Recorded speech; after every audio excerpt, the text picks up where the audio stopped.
Hello Terraria enthusiasts, my name is James and welcome back to the Calamity mod. So today's episode was actually meant to be a little bit special, and that's because it was my goal to take down the hive mind, which is the boss in the thumbnail, which is always kind of like a special moment. But I've actually changed my mind, and that's because, well, I was actually trying to set today's episode up, and I ran into a bit of an issue. So to get the hive mind, you actually need to have a little, like, I don't know, setup? I don't know what I'm saying. You need basically to sit in the corruption for a little while and wait around for a hive cyst to pop up. A hive cyst is a pretty rare enemy, and without it, you can't do the boss. Now, unfortunately, I can't actually seem to get one. I waited around for about half an hour, killing every enemy that I saw, and I just can't find one. So I decided instead what I would do is I would do the Perforators. The Perforators is the crimson alternative to the hive mind, and I thought, well, we'll give that one a go. I don't exactly know if it's actually going to work or not, but I feel like with the right setup, I'm pretty sure I could still do it with the equipment that I've got right now. So in yesterday's episode, if you didn't get the chance to watch, one of the things that I did was I spent a lot of time actually going to hell and getting meteorite armor and also, not meteorite, hellstone, and making some hellstone weapons. And I got a few comments afterwards asking me, hey, James, why didn't you make Aerolite? Because usually I would make Aerolite, you know, armor and weapons. Well, they've actually made a change. So most of the time when I do hive mind, I'm using Aerolite. But now you don't get Aerolite until you've killed the hive mind. So it's a bit of a double-edged sword there. It's just a change, I believe. So I'm pretty sure I can still do it with hellstone armor. I did a little bit of a test earlier to test out mana regen potions. I thought that Calamity nerfed them. I don't know why I thought that. I think it happened to me in my Mega Mod Pack series. And I did a little test, and it doesn't really work out like that anymore. So that's good. There isn't a nerf. It just works like normal. And I kind of like it that way, because I really like using a mage setup. And a mage setup without a mana regen potion just doesn't work for me. I don't like to take mana potions. I just like to use my accessory.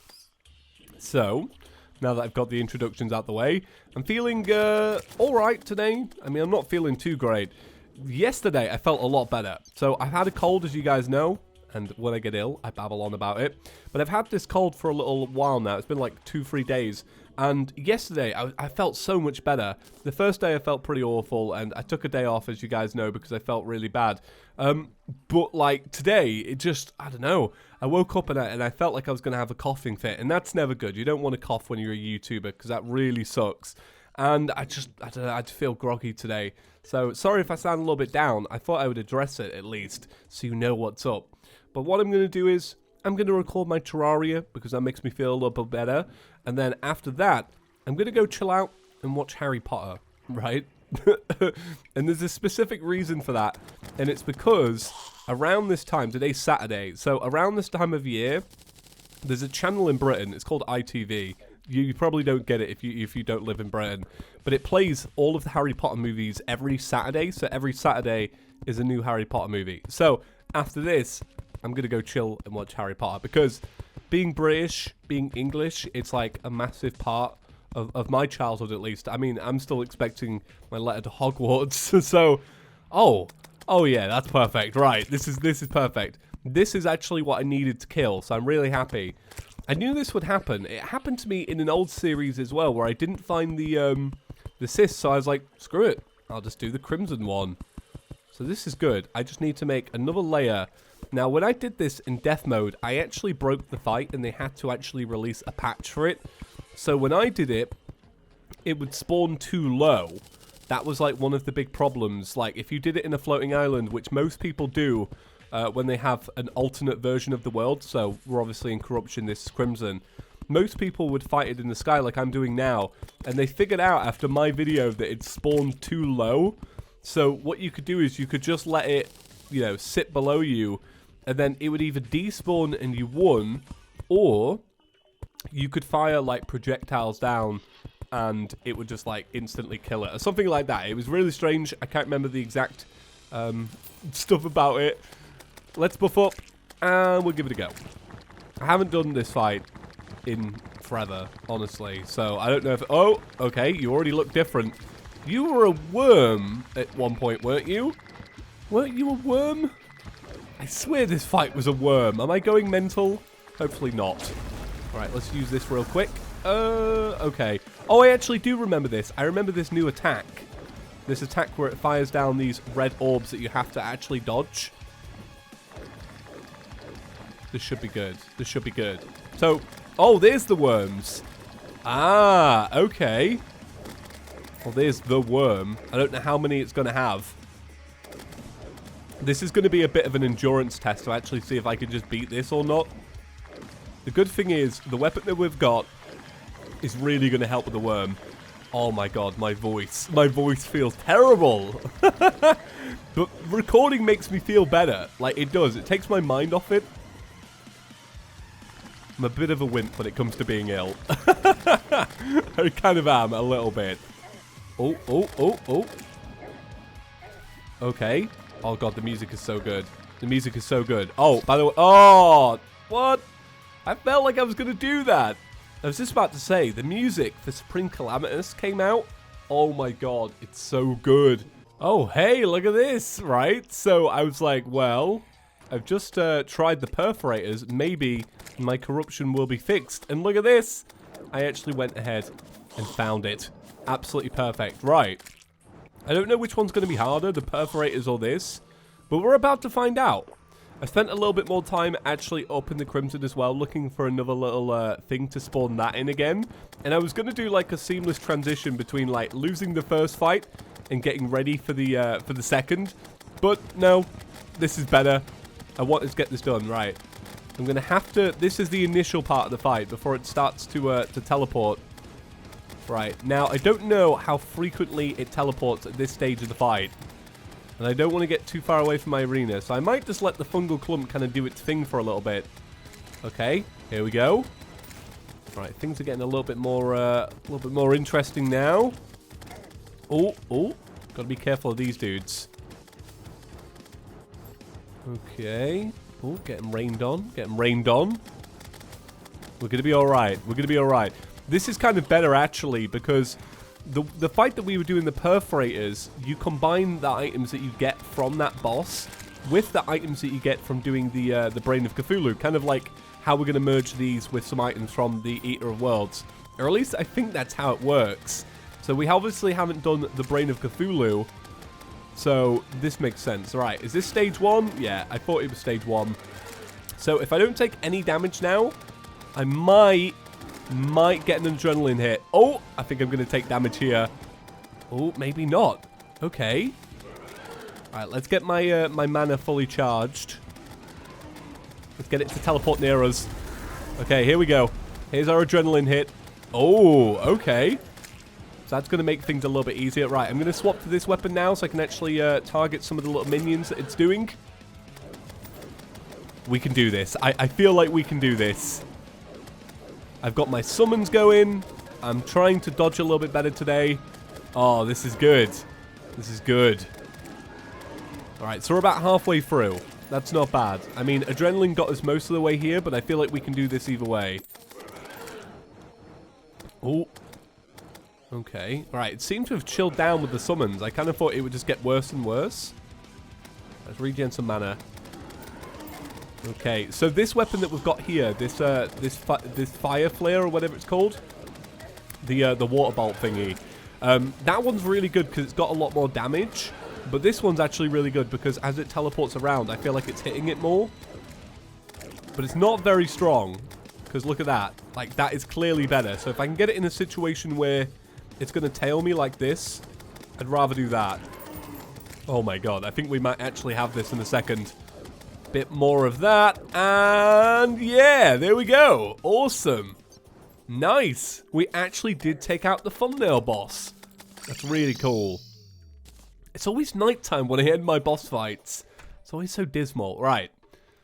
Okay, let's see. Open it up. Oh, we also got an Ancient Shadow Helmet. Open it up. So we got a Rotten Brain. Gives 10% increased damage when below 75% life. 5% increased decreased movement speed when below 50% life. And Shade Rain rains down when you get hit.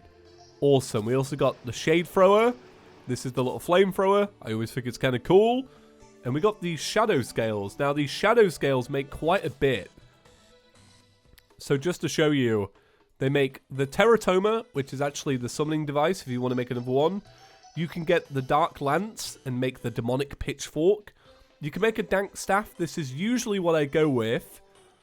You can also make a sword called Perfect Dark. There's the Shade Rain staff as well. That's kind of like the, well, that's kind of like the attack it was doing on us in the fight. Shadow Drop staff. I can't exactly remember what this one is. I don't remember it being, like, amazing. And then you've got the Knight's Ray, which is actually really good. I like the Knight's Ray. One thing I want to check out, I haven't made this since Series 1, and it was such an important weapon in Series 1. The Biome Blade. Whatever happened to the Biome Blade? Because I could make that, right? Oh, you need Pearl Stone. Ah, that was the change, wasn't it? Because I always thought it was a little bit overpowered. And then the Biome Blade goes into the true Biome Blade, which is really cool. The Omega Blade. Oh my god. The true Biome Blade, the Omega Blade, and then the Galaxia. Oh, and then the Arc of the Cosmos. God, that makes me feel so nostalgic. The Arc of the Elements as well. Another fantastic weapon. Now, I did intend on actually doing the Perforators again today because I wanted to take it out. And I was like, well, it would make for a great end to the episode. But I can't seem to find another one of those summoning enemies. So I feel like I have been cursed because I lost that initial fight. But it doesn't really matter because we actually have something that we can get working on. And that is Aerolite. We can now get Aerolite. I've already noticed a few different chunks of it. And that's cool because it means we can make a nice little upgrade. It's going to be a bit of a strange upgrade though, because we're moving over from Hellstone. And Hellstone and Aerolite are not all that different, I don't believe, in terms of stats. But we shall see. I'm just lingering around for an extra few seconds just to see if I can find anything. Yeah, no. That's alright. So I'm going to grab a Spelunker Potion. Look, you can literally see it everywhere. You know what? I don't even think we need a Spelunker Potion because look at this. It's in, like, abundance everywhere, and it seems to be on the surface a lot. Like, usually you find it underground, but now it's, yeah, works a little bit different. That's kind of cool. I mean, it takes up, I guess, now that I'm thinking about it, right? Now, this might actually be true. It might not be. I don't know, right? But do you guys think that it's spawning higher because the world is higher? Do you know what I mean? I feel like adding the planetoids has messed so much with the world. Little changes like this are bound to happen, but I don't know. It might be one of these things where Aerolite is now something that spawns on the surface. Maybe you don't find it as underground as frequently, which is completely fine. It makes sense. But I do have a bit of a feeling that the spawn rate has been raised upwards in the world. But then again, look, I'm not seeing any here. It might just be a surface thing now because I was flying over and I noticed loads over here. I don't know how much we need. So, talking about Harry Potter, right? Well, I was talking about Harry Potter earlier. I actually do have a little bit of a story with it. So, I love Harry Potter, like everyone. And I went to a city the other week with my partner, and we were just enjoying the city, right? And we were walking down this one street, and I was like, wow, this street looks really cool. And she was like, yeah, it is. And so I was taking a picture and stuff, not knowing anything about this street. You know, it was just a street, it just looked nice. And then I was like, oh, cool, Harry Potter shop. So I rushed into this Harry Potter shop to see what they sell, because I'm a bit of a nerd like that. And it was good. It was a good little Harry Potter shop. So I come out of the Harry Potter shop, and I look across the street, and I go, oh, wow, there's another Harry Potter shop. You know, what are the chances? So I go into the Harry Potter shop. And I go out of that one, and I go into the next one. And I must go in about 5 different shops. 5 different Harry Potter shops. Sorry, my voice is completely going. I go into like 5 different Harry Potter shops. And at the end of the 5th one, I'm like, has there been an unusual amount of Harry Potter shops? And she's like, yeah, I think there has been. And I'm like so confused as to why. Like, why do you need 5 Harry Potter shops on one street? Turns out, did a quick little Google, we were on the street that they based Diagon Alley on. So Diagon Alley is a little wizarding shop, the little street that Harry and the gang go to get the wands and stuff. If you haven't seen Harry Potter, It's a little street that they go to in the first film, and it pops up all the time. It's a good little place. But yeah, so what they did was, the people that made the movie came to this one street and was like, God, this street is lovely. We're going to base this street on our production set, and we're going to make the production set just like this street. And then the people there were like, yeah, do you know what we should do? We should rip out all of the old businesses that probably made the street really good, and we should just sell Harry Potter stuff. It's madness. I can't believe it. Like, that's commercialization if I've ever seen it. Do I need to make like an Aerolite anvil? It's called the like, what's it called? Where do you craft most of this stuff? I'm very confused. Oh, it's because you actually need additional items. Ah, okay. So you've got the trade winds, the wind blade. The wind blade seems like it'd be quite cool. You've got the angel treads. Can't make those yet. You've also got wings. I don't think I want to make wings. I'm pretty fine without them. So I guess we just make aero spec armor. So I need feathers and I need clouds. And what defense has this got? This has got 7 compared to 9. But this is a melee one though. So if you want to use anything other than melee, unless we make some kind of sword. I wonder if the wind blade's any good. I might check out the wind blade, and I'll also go and get all the other items as well. I have the majority of it, so we should be good. So I'm just going to go over to my little base, make some weapons and stuff. I'm not exactly sure what I'm going to be using it for, though, quite honestly. It depends on how good this sword is. Okay, why can't I make anything? Is it the lack of feathers? Maybe? I'm not actually sure. Oh, you need a sky mill. Ah, okay, that would make a lot of sense. I knew it had some kind of special criteria, but I was getting messed up with thorium. I was thinking because this, I don't know why, but this always reminds me of the thorium ore that you get. And I know that thorium has its own anvil. That's why I was getting a little bit, like, confused there. So, wind blade. Amazing. Let's see if it's actually any good, though. I hope it is, honestly. Ooh, trade winds. Well, let's see. Right, so you need... How many for the headgear? You need 1, 2... So you need 5 feathers to make the set. So, feathers... Oh, I've got 1 extra feather. Do we make the armor, or do we... Well, let's check the sword out first. Ah, this is a bog standard sword, isn't it? Ah, if it had, like, some kind of special ability, I would have been all for it. This is actually kind of a tough decision. I don't know what to do. That's 18 to 21 to 31. I feel like, quite honestly, I feel like I might give this a bit of a miss. Because it doesn't really compare. This is 95 to 65. I mean, that's really good. But for the rest of it, I don't know what to do. So I might leave it up to you guys. Maybe you guys can give me a little bit of advice and maybe recommend what I should make. Because I'm not quite sure. Right. That's going to do it for today's episode, guys. I just want to say thank you all for watching. Kind of excited. New episode of Doctor Who tomorrow. Get to see the new Doctor. That's always a good little moment. But yeah, that's going to do it for today's episode, guys. Make sure to leave a like if you enjoyed. And thank you all for watching. Peace.